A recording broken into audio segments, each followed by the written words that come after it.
Vasanth TV ரசிகர்களுக்கு வணக்கம். இன்னைக்கும் சினிபூத்துல சினிமா பத்தின பல விஷயங்களை தான் பார்க்க போறோம். ஜனநாயகன் இந்த படத்துக்காக பெரிய அளவில் எதிர்பார்ப்போட வெயிட் பண்ணிட்டு இருக்காங்க. பொங்கலுக்கு தான் இந்த படத்தை ரிலீஸ் பண்ண போறோம் அப்படின்னு சொன்ன உடனே தளபதி ரசிகர்கள்லாம் இப்பவே ரெடி ஆயிட்டாங்கன்னு சொல்லலாம். ஆனா இந்த படம் ஒரு படத்துடைய ரீமேக்கு, இந்த படத்துடைய கதையே லீக் ஆயிடுச்சு, இவ்வளவுதான்ப்பா இந்த படம் அப்படின்ற மாதிரி இப்போ பேச்சு பொருள் ஆனதுனால படத்துடைய வசூல் அடி வாங்குறதுக்கு சான்ஸ் இருக்கும் அப்படின்ற மாதிரிலாம் பேசுறாங்க. ஏன்னா மாஸ் ஹீரோஸ் நடிச்சாங்கன்னா அந்த படம் கண்டிப்பா வெற்றி தான் அப்படின்லாம் சொல்ல முடியாது. நிறைய படங்கள் ரிலீஸ் ஆகி தோல்வியை சந்திச்சிருக்கு அப்படின்னே சொல்லலாம். அந்த வகையில் இந்த ஜனநாயகன் திரைப்படம் விஜய் அவர்களுடைய சினிமா கரியரில் கடைசி திரைப்படமாக நடிக்க போறாரு அப்படின்ற மாதிரிலாம் சொன்னதுனால இந்த படம் எப்படி இருந்தாலும் சரி நாங்கள் டெஃபினட்டாக போய் தியேட்டரில் பார்ப்போம் அப்படின்னு சொல்லி ஒரு பெரிய லெவலில் கூட்டம் ரெடி ஆயிடுச்சு.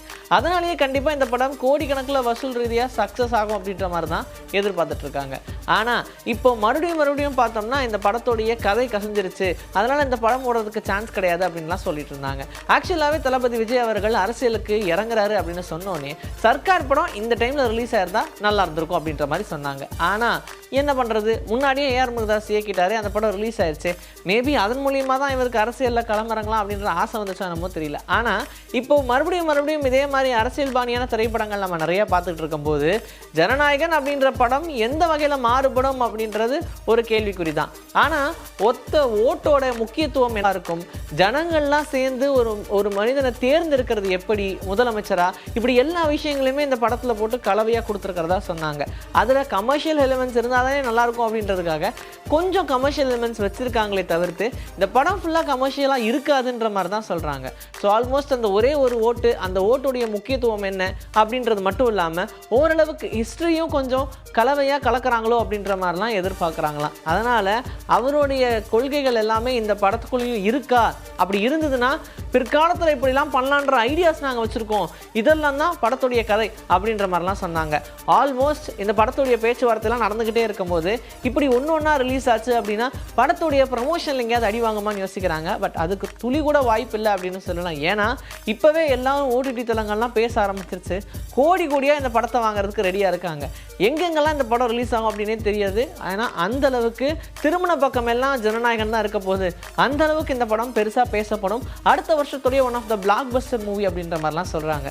ஸோ சீக்கிரமாகவே நமக்கு ஒரு முடிவு தெரியும்னு நம்பலாம். சிறுத்தை சிவா அப்படின்னு சொன்ன உடனே நமக்கு தெரிஞ்சிடும் சிறுத்தை அப்படின்ற படம் தான் அவருக்கு ஒரு பெரிய அடையாளம் அப்படின்னு. என்னதான் தெலுங்குல நிறைய படங்கள் பண்ணாலும் தமிழ் தான்ப்பா என்னுடைய முதல் திரைப்படத்தை பெரிய அளவில் காட்டுச்சு அப்படின்ற மாதிரி சொல்லுவார் அவரே. அந்த மோஸ்ட் பார்த்தோம்னா இந்த சிறுத்தை படம் அப்படின்றது டாப் டக்கர் ஹிட்டு.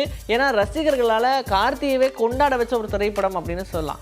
காமெடிக்கு காமெடி இருக்குது, ஃபைட்டுக்கு ஃபைட் இருக்குது, எமோஷனுக்கு எமோஷன் இருக்குது அப்படின்னு சொல்லி இந்த தந்தைக்கும் மகளுக்கும் உண்டான பாசத்தை காட்டுறதுல இவரை அடிச்சுக்கவே முடியாதுப்பா அப்படின்ற மாதிரி ஒரு சூப்பரான திரைப்படத்தை கொடுத்துருப்பாரு அப்படின்னு சொல்ல முடியும். டியூவல் ஆக்ஷனில் வேற கார்த்தி நடிச்சிருப்பாரு. ஆனால் இந்த படத்துக்கு அப்புறமா அஜித் அவர்களோட ஒரு கூட்டணி சேர்ந்து அப்படியே தொடர்ச்சியாக விசுவாசமாக இருக்கட்டும் இல்லை வீரமாக இருக்கட்டும் அப்படியே ஹிட்டு கொடுத்துட்டே இருப்போம் அப்படின்னு சொல்லி படப்படன்னு ஹிட்டு மட்டுமே கொடுத்துக்கிட்டு இருந்தாரு.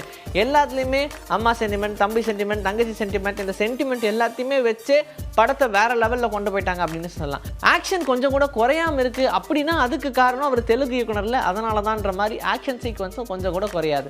ஆனால் இப்படியே வரிசையாக ஹிட் கொடுத்துட்டு இருந்த இவர் டப்புன்னு பார்த்தோம்னா ரஜினி அவர்களை வச்சு அண்ணாத்தை அப்படின்ற ஒரு படம் எடுக்கிறேன்னு சொல்லி எடுத்தாரு. அந்த படம் ஒரு கலவையான விமர்சனங்களாகவே இருந்துச்சு. ஆனால் இதெல்லாம் பார்த்தாது, சினிமாக்காக நம்ம வேற ஒன்று பண்ணோன்னு சொல்லி ஒரு பேன் இண்டியா படமாக கங்குவா சூர்யா வச்சு எடுத்த திரைப்படம். இந்த படம் நிறைய ஆடியன்ஸுக்கு வந்து பிடிச்சிருந்தாலும் ஒரு சில பேருக்கு ஓரளவுக்கு சாட்டிஸ்ஃபை பண்ணாத படமாக இருக்குது, ஒன்றுமே புரியலையப்பா அப்படின்ற மாதிரிலாம் ஃபீல் பண்ணாங்க.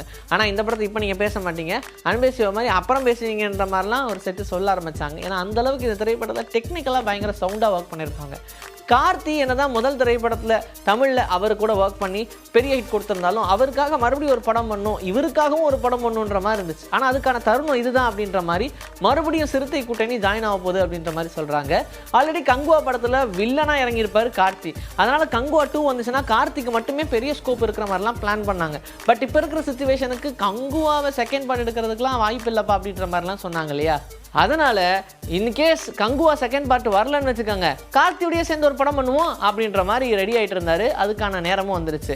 2D என்டர்டைன்மெண்ட்ஸ், அதாவது சூர்யாவுடைய ப்ரொடக்ஷனில் கார்த்தியோடைய நடிப்பில் சிறுத்தை சிவாவுடைய இயக்கத்தில் இப்போ ஒரு படம் உருவாக போது, அதுக்கான பேச்சுவார்த்தைலாம் முடிஞ்சிருச்சுன்னு சொல்கிறாங்க. சென்டிமெண்ட் மட்டுமே தான் இந்த படம் குடும்ப கதையாக அமைஞ்சிருக்கு. ஆனால் இந்த படத்தில் ஃபைட்டு அப்படின்னு சொல்லி ஆஸ் யூஷுவல் சிறுத்தை சிவா அவர்களுடைய ஃப்ளேவர் இருக்கும். அதனால் இந்த படத்தை பற்றின பெரிய எக்ஸ்பெக்டேஷன் இப்போ உருவாகிருச்சு. சீக்கிரமாவே இந்த கூட்டணி எந்த அளவுக்கு ஹிட் படத்தை கொடுக்குதுன்றதை வெயிட் பண்ணி பார்க்கலாம். விமலை பொறுத்த வரைக்கும் இந்த விலங்கு மாதிரியான வெப் சீரிஸ் எல்லாம் பெரிய அளவில் அவருக்கு கை கொடுக்குது போல அப்படின்ற மாதிரி சொல்லலாம். ஏன்னா இப்போ ஓம் காளி ஜெய் காளி அப்படின்ற வெப் சீரிஸுமே ரசிகர்களால் ஒரு நல்ல வரவேற்பு அப்படின்னு தான் சொல்ல முடியும். இவர் வரிசையாக நிறைய படங்கள் நடிச்சுக்கிட்டே தான் இருக்காரு. அந்த வரிசையில் ஆல்ரெடி இவர் நடித்த அந்த பசங்களாக இருக்கட்டும், கேள்வி விழா கில்லாடி ரங்காவாக இருக்கட்டும், களவாணியாக இருக்கட்டும், இதெல்லாம் அவருக்கான தனி ஜேர்னர், தனி ஃப்ளேவர் அப்படின்னு சொல்ல முடியும். ஆனால் அப்புறமா ஏன் அந்த மாதிரியான ஃப்ளேவரில் படங்கள் வரவே இல்லை அப்படின்னா கொஞ்சம் மாடிஃபிகேஷனான ஸ்டோரிஸ்லாம் பண்ணும் அப்படின்றதுனால வரிசையை இப்படி போக ஆரம்பித்தார். ஆனால் அவருடைய கெரியரில் எழிலுடைய இயக்கத்தில் தேசிங் ராஜா அப்படின்ற படம் ஒரு நல்ல காமெடி என்டர்டெய்னர் மூவிப்பா அப்படின்னு சொல்லலாம். ஏன்னா அந்த அளவுக்கு இந்த படம் ரசிகர்களால் பெரிய அளவில் பேசப்பட்ட ஒரு திரைப்படமாக தான் பார்க்கப்படுது. ஆனால் இந்த தேசிங் ராஜா அப்படின்ற படத்துக்கு அப்புறமா மறுபடியும் இந்த மாதிரி ஒரு கூட்டணி அமையுமா அப்படின்னு எதிர்பார்த்துட்டு இருந்தோம். அந்த வரிசையில் இப்போது மறுபடியுமே தேசிங் ராஜா பார்ட் 2 எடுக்கிறோம் அப்படின்ற மாதிரி சொல்லியிருந்தாங்க. ஃபர்ஸ்ட் பார்ட் ரிலீஸ் ஆகியே காமெடி போதுன்ற லெவலுக்கு இருந்துச்சு. அதே மாதிரி தான் செகண்ட் பார்ட்டும் ரெடி ஆயிருக்கு. ஆனால் கமர்ஷியல் படமாக உருவாகியிருக்குன்னு சொல்லியிருந்தாங்க. படத்துடைய போஸ்டர் ரிலீஸ் பண்ணது மட்டும் இல்லாமல் இந்த சம்மரில் கண்டிப்பாக குழந்தைங்களோடையும் ஃபேமிலியோடையும் ஜாலியாக செலிப்ரேட் பண்ணுற ஒரு திரைப்படமாக தான் இந்த தேசிங் ராஜா 2 இருக்கும் அப்படின்ற மாதிரி சொல்லியிருந்தாங்க.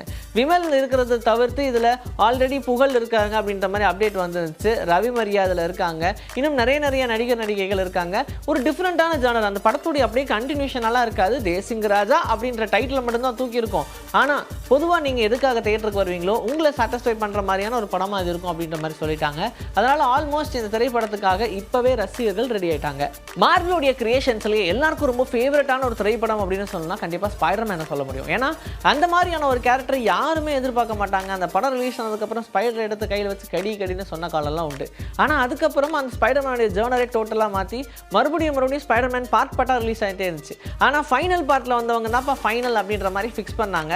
ஏன்னா அதை வச்சு அவெஞ்சர்ஸோட எல்லாம் ஒருங்கிணைச்சு பெரிய அளவில் அந்த படத்தை பண்ணிட்டாங்க அப்படின்னு சொல்ல முடியும். அயன்மேனுக்கும் ஸ்பைடர்மேனுக்கும் உண்டான பாண்டிங் எல்லாம் அது யாராலையுமே வர்ணிக்க முடியாதுங்க. சொல்லும் போதே கண்ணீர் வருதுங்க அப்படின்ற மாதிரியான ஒரு காம்பினேஷன்ஸ்.